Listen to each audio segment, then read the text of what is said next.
Welcome to my Boise, Idaho personal challenge, which begins at Bodies in Motion. On this episode of Ordinary to Extraordinary USA, I'm going to introduce you to Duncan and show you the challenge that faces me in the next 30 days.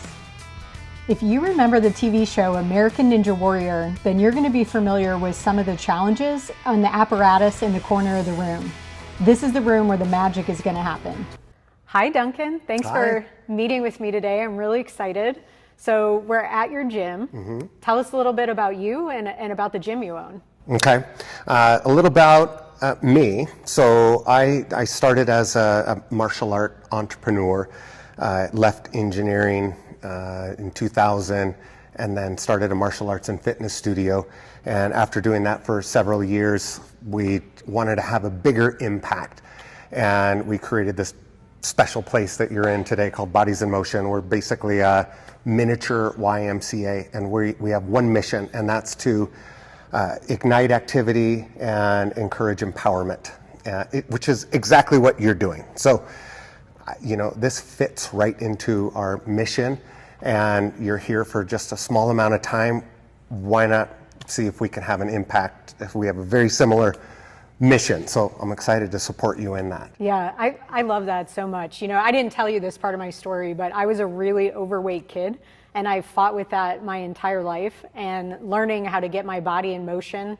And I really prefer working out where, well, first of all, I define fitness by getting my body to do what I want it to do and not being sore the next day. That's the level of fitness I would like to maintain. So some of these challenges just keep me motivated to go to the gym. So perfect. And we're going to let you all know the challenge. We're in Boise, Idaho. We're going to talk about the challenge in a second. But first, Duncan, I wanted to ask you were on American Ninja Warrior, right? Yes, well, kind of. So 2016, I competed, and American Ninja Warrior has about 100 to 120 athletes that will compete, and I was one of those 120. And then on TV, you'll see maybe 20 to 30 athletes that they get to pick from their 100 to 120. And I didn't get airtime like many, but they did do a story on me, so I think they were hoping that maybe how I would do would capture some airtime, but it didn't. Well, I think it's inspiring just having a fitness level to even compete.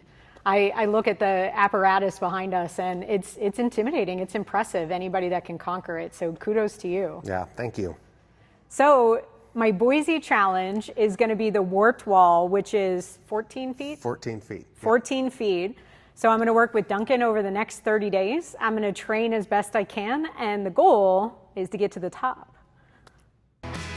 On this very first day, Duncan was so generous with his time. He spent an hour with me, demonstrating the warped wall and talking through techniques with me. Now, I tried over and over, but on the first day, I never did grab this 10-foot bar, but I got close, and not too many unathletic moves like you saw in one of these videos.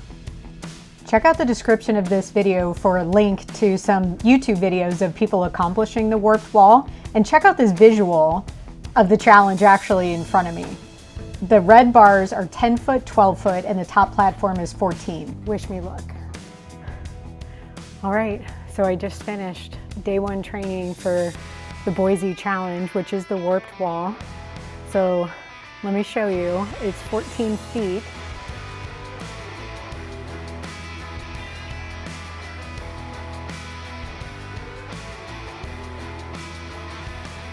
Yikes. Now remember, I'm 5'4". So day one went really well, but there is a long way to go for sure. If you like this video, be sure to click the like button and subscribe to my channel. You want to see how the training goes and then if I accomplish the challenge or not. See you next time.